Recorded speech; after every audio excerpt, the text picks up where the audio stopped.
안녕하세요. 황현수 목사입니다. 오늘 성경 공부는 독특한 방식으로 진행하도록 하겠습니다. 이런 방식이 마음에 안 드십니까? 괜찮습니다. 어차피 저 좋으라고 하는 겁니다. 여러분, 제가 이렇게 하는데 도와준 거 아무것도 없잖아요. 왜 괜히 서로 불편하게 하십니까? 그냥 마음 편히 성경 공부에 참여해 주시면 좋겠습니다. 성도가 없기 때문에 우리 이인영, 삼형제 데리고 성경 공부를 진행하도록 해보겠습니다.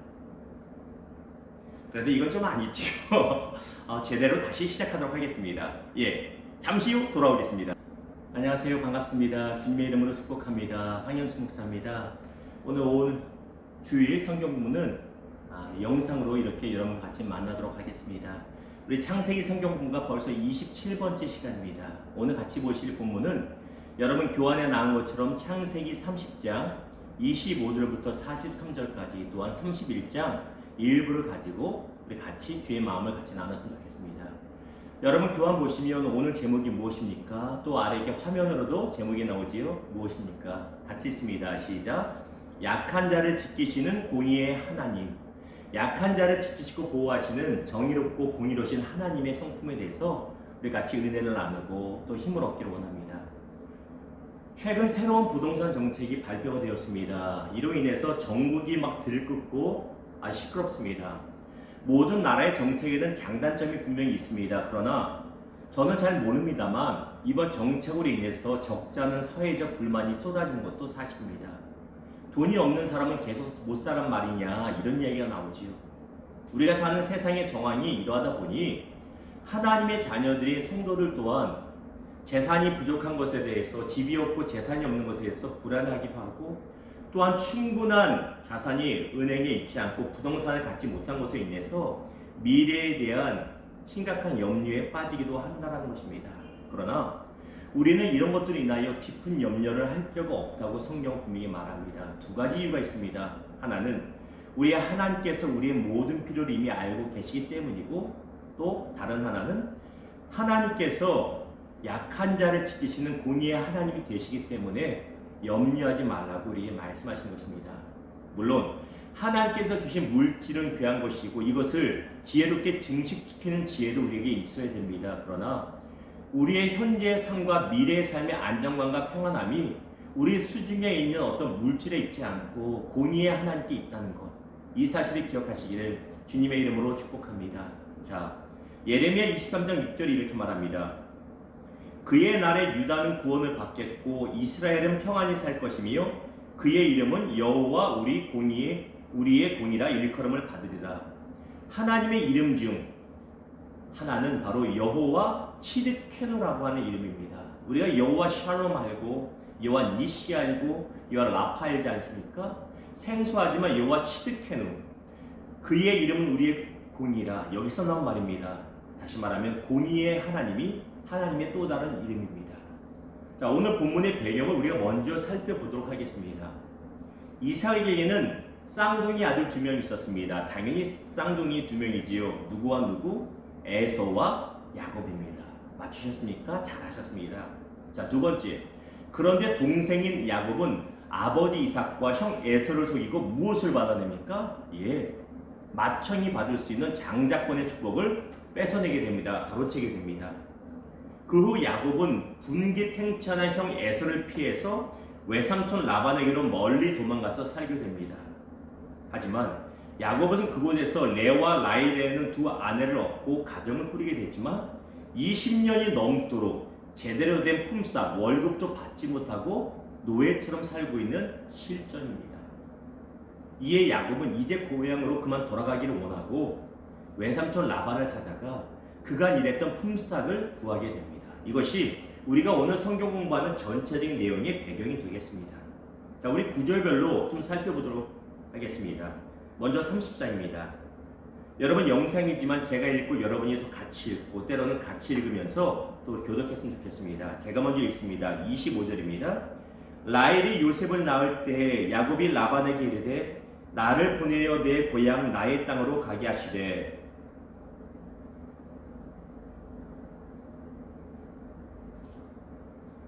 라반이 그에게 이르되 여호와께서 너로 말미암아 내게 복 주신 줄을 내가 깨달았노니 내가 나를 사랑스럽게 여기거든 그대로 있으라. 자, 질문 드립니다. 그간 야곱은 외삼촌 라반의 집에서 20년 동안 무엇을 어떻게 하였으며 이에 대한 라반의 반응, 대우는 어땠는가? 성경이 무엇이라 말합니까? 오늘 본문에도 나오지만 좀 더 자세히 보려면 다음 장인 31장 38절부터 봐야 됩니다. 여러분 가지고 있는 교환 있으시죠? 거기 보면 파란색으로 작은 글씨로 나와 있습니다. 같이 읽어봅니다. 내가 이 20년을 외삼촌과 함께 하였거니와 외삼촌의 암양들이나 암염소들이 낙태하지 아니하였고 또 외삼촌의 양떼의 순양을 내가 먹지 아니하였으며 물려 찢긴 것은 내가 외삼촌에게로 가져가지 아니하고 낮에 도둑을 맞았든지 밤에 도둑을 맞았든지 외삼촌이 그것을 내 손에서 찾았으므로 내가 스스로 그것을 보충하였으며 내가 이와 같이 낮에는 더위와 밤에는 추위를 무릅쓰고 눈 붙일 겨를도 없이 지냈나이다. 41절 같이 있습니다. 내가 외삼촌의 집에 있는 이 20년 동안 외삼촌의 두 딸을 위하여 14년 외삼촌의 양떼를 위하여 6년을 외삼촌에게 봉사하였거니와 외삼촌께서 내 품삯을 10번이나 바꾸셨으며. 여러분 이 글만 봐도 야곱이 얼마나 노력했는지 볼 수 있고 또 하나는 외삼촌 라반이 얼마나 나쁜 놈이었는지를 우리가 볼 수 있고 얼마나 불공정했는지를 보게 됩니다. 야곱은 무려 몇 년이요? 20년 동안 외삼촌 라반의 양떼를 온갖 고생을 하면서 정성을 다해서 길렀습니다. 본인이 죽이지 않은 것도 본인이 갚아낼 정도로 최선을 다했습니다. 그러나 외삼촌 라반은 악한 자여서 야곱의 품삯을 제대로 주지 않았다고 말합니다. 오늘 말씀을 보았더니 10번이나 41절 마지막에 보니 외삼촌께서 내 품삯을 10번이나 바꾸셨다고 말합니다. 여기서 말하는 10번은 문자적으로 10번을 말한다기보다는 많은 경우에 할 수 있는 대로 그런 의미입니다. 다시 말하면 라반은 야곱이 임금을 달라고 하면 이런저런 핑계대며 주지 않았고 떼어놓았다라고 야곱이 말한다는 것입니다. 이 시대로 말하면 야곱은 자신에게 있는 여러 가지 약점, 크게 보면 두 가지가 큰 약점이 있습니다. 무엇입니까?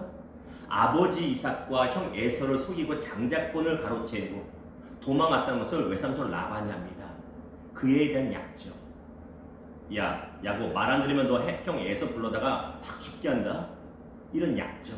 또 하나는 결혼하려면 지참금이 있어야 되는데 야곱에게는 아무것도 없었습니다. 그래서 대신 노동을 했다는 것이죠. 14년을. 이런 약점으로 인해서 불공정한 대우를 받고 있었다는 것입니다. 그럼에도 야곱은 참 신실했답니다. 자, 27절 보십시오. 질문입니다. 27절에 보았더니 라반은 여호와께서 너로 말미암아 내게 복 주신 줄을 내가 깨달았느니라고 말합니다. 악한 라반이 이런 믿음의 은혜로운 간증을 합니다. 이것이 어떤 의미입니까? 악한 라반조차도 야곱을 통해서 하나님이 정말 살아계시다는 것을 느꼈고 알 수 있었다는 것입니다. 저와 여러분의 삶은 어떨까요? 우리의 믿는 가족뿐만 아니라 믿지 않는 가족들이 우리 삶을 보면서 우리의 이웃들이 우리를 보면서 저 사람을 보니 하나님이 살아계신 것 같아. 저 사람은 내 삶의 축복의 통로라는 간증이 나올 수 있을까요? 다 그러라 믿습니다만 더욱더 그런 간증이 나오고 더욱더 축복의 통로가 되기를 주님의 이름으로 축복합니다. 자, 28절 읽습니다. 시작. 또 이르되 내 품삯을 정하라. 내가 그것을 주리라. 라반의 이 말은 어떤 말이냐면 진실한 말이 아니라 야곱을 어떻게 하든지 떠나가지 못하도록 더 붙잡아 주려는 사탕발림의 속임수라는 것입니다. 예를 들면 이렇습니다. 악덕 기업주가 있는데 종업원이 와서 말합니다. 사장님 더 돈 주세요. 이제 이 돈 받고서 나가렵니다. 힘듭니다. 했더니 하는 얘기 이겁니다. 야야야 이번 달만 그냥 참고 일해. 그러면 다음 달 내가 보너스까지 합쳐가지고 2배 이상 줄게. 이게 한두 번이죠. 그냥 계속 거짓말로 사탕발림하며 노동력만 착취했다는 것입니다. 그러기 위해서 라반은 가지 말라고 붙잡고 있는 것입니다. 31절부터 교독합니다. 라반이 이르되 내가 무엇으로 내게 주리하? 야곱이 이르되 외삼촌께서 내게 아무것도 주시지 않아도 나를 위하여 이 일을 행하시면 내가 다시 외삼촌의 양떼를 먹이고 지키리이다. 32절 오늘 내가 외삼촌의 양떼에 두루 다니며 그 양 중에 아롱진 것과 점 있는 것과 검은 것을 가려내며 또 염소 중에 점 있는 것과 아롱진 것을 가려내리니 이 같은 것이 내 품삯이 되리이다. 후일에 외삼촌께서 오셔서 내 품삯을 조사하실 때 나의 의가 내 대답이 되리이다. 내가 혹시 염소 중 아웅지지 아니한 것이나 점이 없는 것이나 양 중에 검지 아니한 것이 있거든 다 도둑질한 것으로 인정하소서. 자, 31절부터 33절에 무엇을 말하냐면 야곱이 라반이 먼저 묻습니다. 진실되진 않아도 너 어떤 거 원하냐 품삯으로. 그랬더니 야곱이 말합니다. 염소나 양 중에서 열등한 것 주십시오라고 말하는 것이 아롱진 것, 검은 것, 점 있는 것, 이것이 무엇을 말하냐면 뭔가 헷갈리죠. 여러분 교환 보면 아롱지다라는 말은 여러 가지 빛깔의 점이나 줄따위가 있는 것으로 우리가 쉽게 말하면 얼룩얼룩한 것을 말합니다. 검은 것은 꼭 흑염소처럼 검은 것만 말하는 것이 아니라 흰 색깔이 아닌 어두운 색깔의 양과 염소를 말하는 것입니다. 자, 질문 드립니다. 야곱이 살고 있던 근동 지역, 팔레스타인 지역의 양이나 염소는 대부분 흰색 아니면 검은색이었습니다. 그렇기 때문에 아롱진 것, 얼룩진 것, 점 있는 것, 어두운 색깔의 양과 염소를 택한다는 것은 야곱에게 있어서 굉장히 불리한 것입니다. 몇 개 갖지 못합니다. 그럼에도 불구하고 야곱이 라반에게 이렇게 말한 이유가 무엇일까요? 눈에 보이는 한 가지 이유가 있고 속 이유가 하나 있어서 두 가지 이유가 있습니다. 먼저 야곱이 이렇게 말한 이유는 외삼촌 라반의 탐욕 때문입니다. 20년을 살면서 야곱은 라반이 얼마나 탐욕스러운 사람인지 알았기 때문에 더 많은 것을 달라가며 어떻게 하든지 주지 않을 것을 알았던 것입니다. 이래 라반이 수긍할 만하고 받아들일 만한 제안을 한 것이죠. 그러나 더 큰 이유가 두 번째 있습니다. 야곱은 어떤 하나님? 공의로우신 하나님을 믿었다는 것입니다. 야곱은 약한 자를, 억울한 자를 지키시고 보호하시고 갚아주시는 하나님의 공의로운 성품을 의지하고 믿었다는 것입니다. 이것이 중요합니다. 31장 6절부터 9절까지 교독합니다. 그대들도 알거니와 내가 힘을 다하여 그대들의 아버지를 섬겼거늘. 7절 여러분 읽습니다.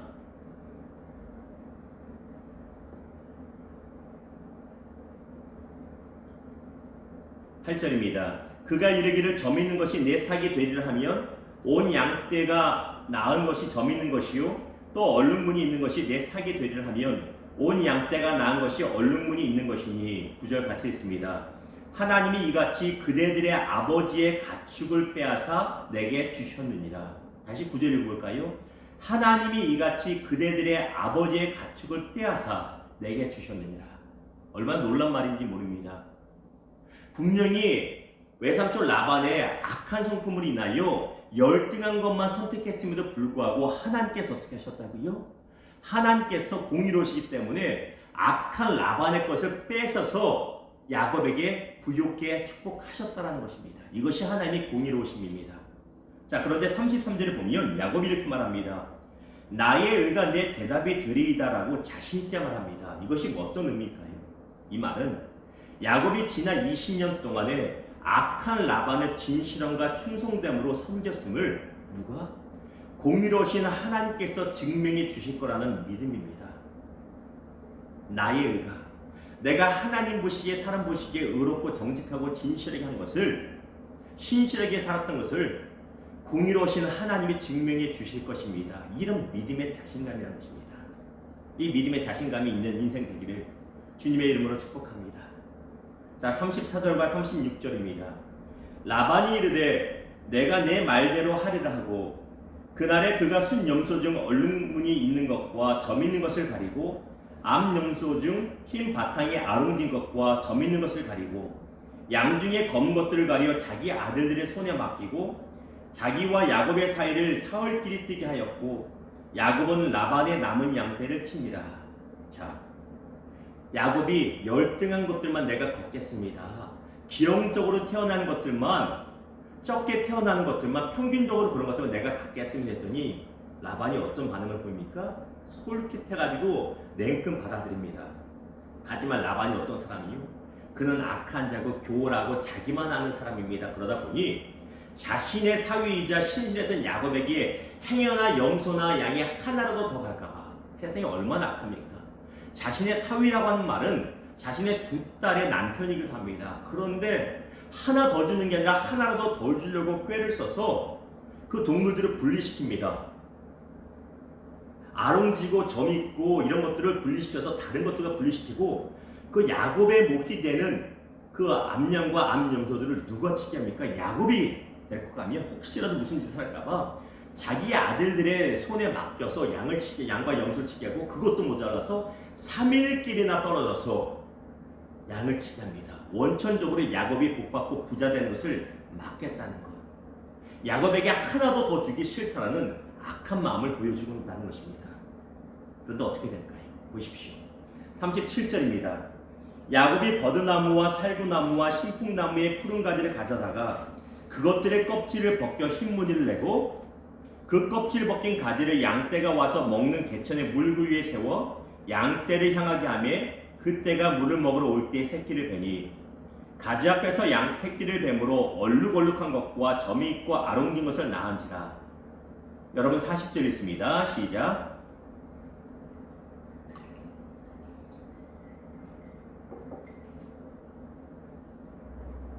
(41절입니다) 튼튼한 양이 새끼 뵐 때에는 야곱이 개천에다가 양떼의 눈앞에 그 가지를 두어 양이 그 가지 곁에서 새끼를 베게 하고 약한 양이면 그 가지를 주지 아니하니 그렇게 함으로 약한 것은 야반의 것이 되고 튼튼한 것은 야곱의 것이 된지라. 43절 같이 있습니다.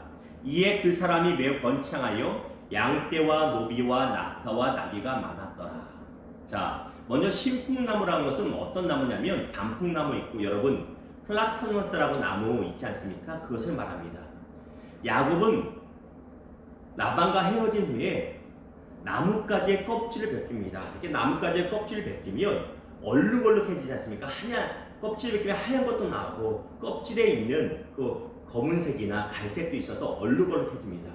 이렇게 만들어 놓고 건강한 양이나 염소가 구유 앞에서 교미를 하게 되면 물을 마시러 왔다가 교미를 하게 되면 그 껍질이 벗겨진 나뭇가지를 물구유에 세워놓아서 동물들이 보게 하였습니다.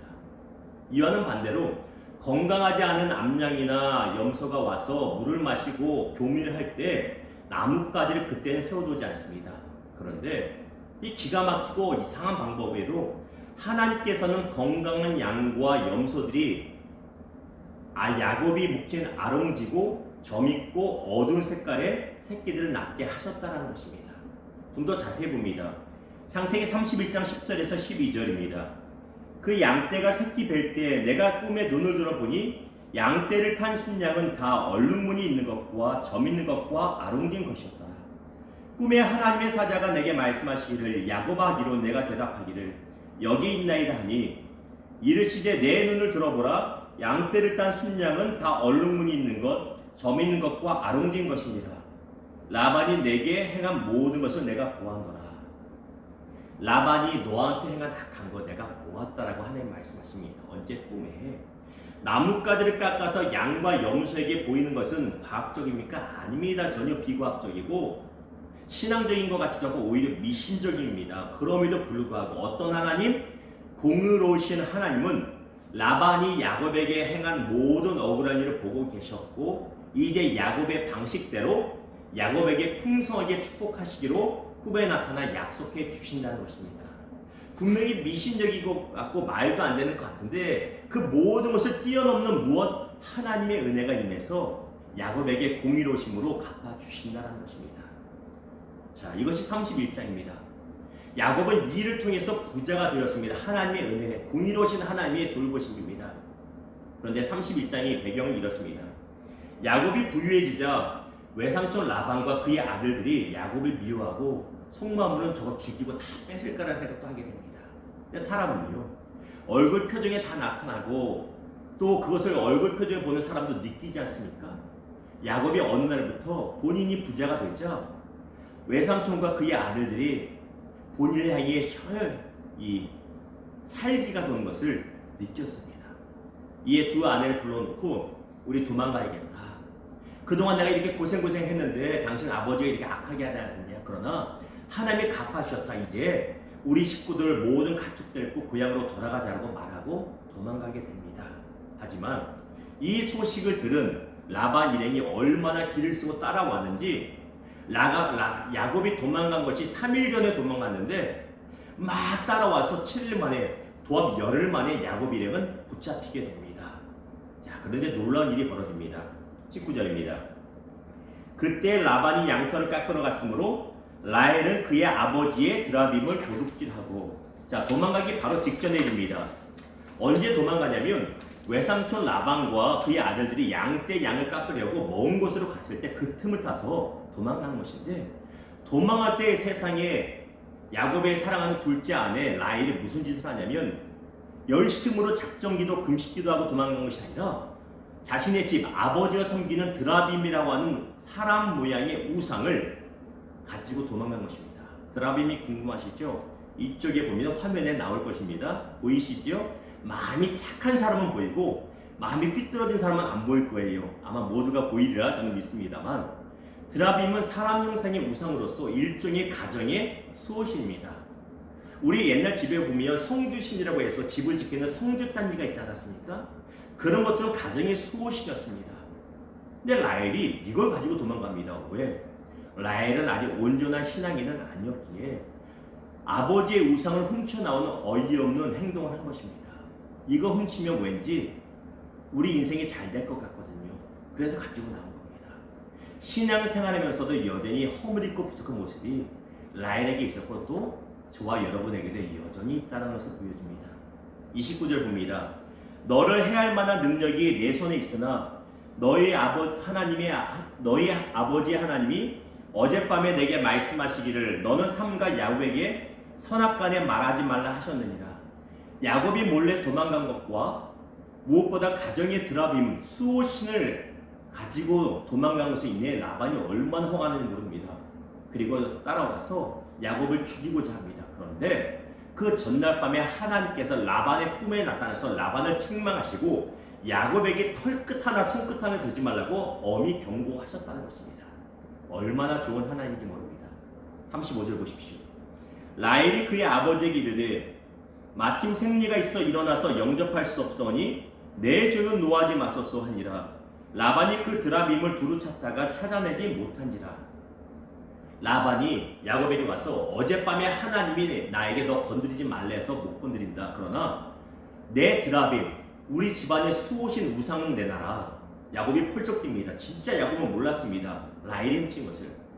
무슨 얘기입니까? 난 신앙인인데 그런 짓을 왜 합니까? 했는데 라반은 없어졌다가 너희가 갖고 왔다고 말합니다. 이게 야곱이 말합니다. 만일 우리 집 식구 누구라도 그것을 훔쳐갔으면 그 사람 벌받기를 원합니다. 기가 막힌 일이죠. 라반과 그의 아들이 모든 짐을 다 뒤지기 시작합니다. 그리고 딱 마지막 한 군데 어디에 남았냐면 라반이 자기의 둘째 딸 라헬, 야곱의 둘째 아내이기도 하지요. 라헬이 거하고 있는 장막 텐트 문을 확 열었더니 라헬이 있는데 라헬이 급한 마음에 이렇게 거짓말합니다. 제가 여성의 그 기간이 되어서 일어날 수가 없습니다. 불편합니다. 용서하십시오 말했더니 그래도 아버지가 딸을 대하는 마음이 있으니 강제로 일어나지 못하지 않습니까? 그래 하고 넘어갑니다. 근데 무엇을 보냐면 결정적인 순간, 이 순간에 하나님은 라헬의 허물까지도 덮어주시고 라헬의 잠깨까지도 인정하시오 야곱의 가정을 보호해 주셨다는 것입니다. 놀랍지 않습니까? 분명히 라헬이 잘못했습니다. 야곱이 모든 전후 배경 모르고 그 사람 벌받고 죽을 수 있다고 맹세했습니다. 결과가 어떻습니까? 라헬도 죽지 않고 야곱에도 해도 없습니다. 왜? 하나님이 야곱을 불쌍히 여기셨기 때문입니다. 이것을 무엇이라고 말합니까? 바로 은혜라고 말하는 것입니다. 우리 가운데도 허물 참 많습니다. 알게 모르게 거짓말 많이 하고 알게 모르게 뒷담화 많이 하고 알게 모르게 죄 많이 짓습니다.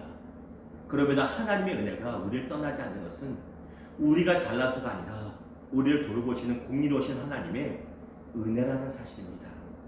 자, 42절 읽습니다. 시작. 우리 아버지의 하나님 아브라함의 하나님 곧 이상이 경외하는 이가 나와 함께 계시지 아니하셨더라면 외삼촌께서 이제 나를 빈손으로 돌려보내셨으리이다마는 하나님이 내 고난과 내 손의 수고를 보시고 어젯밤에 외삼촌을 책망하셨나이다.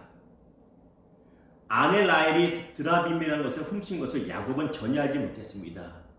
그리고 나오지 않자 야곱은 외삼촌 라반에게 큰 소리를 냅니다. 보십시오 삼촌. 삼촌이 20년 동안 나한테 악하게 했는데 내가 뭐라고 했습니까? 근데 그거 보세요. 하나님이 보고 계셨어요. 하나님 살아계세요. 라고 오히려 큰 소리 낼 수 있습니다.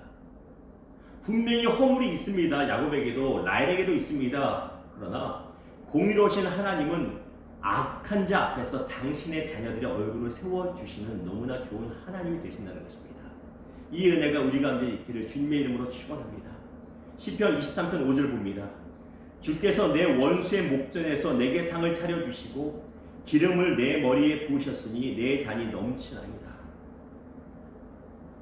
내가 의로워서 하나님이 나를 원수들 앞에서 세워주신 것만은 아닙니다. 여전히 허물 있고 부족하지만 당신의 자녀라는 이유만으로 당신의 자녀가 약하고 연약하여 그동안 당하고 산 것을 보고 계시고 이제 갚아주신다는 것입니다. 성경 공부를 맺겠습니다. 이 세상은 불공평한 세상입니다. 내가 노력한 만큼 당장 대우를 못 받는 수도 있습니다. 누가 나를 알아주지 않을 수도 있습니다. 그러나 공의로우신 하나님께서 우리의 신실한 삶을, 우리의 억울함을 보고 계시고 때가 되면 반드시 갚아주실 것입니다. 이 사실 믿으시기를 주님의 이름으로 축원합니다. 또한 성경의 그 어떤 인물보다 허물이 많았던 야곱은 우리의 삶과 가장 닮은 인물입니다. 우리는 베드로가 되기 원하고 다윗이 아니면 다니엘이 되기 원하고 요셉이 되기 원합니다. 그렇게 되기를 주님의 이름으로 축원합니다. 그러나 실상 돌아보면 우리는 허물이 얼마나 많은지 야곱 같습니다.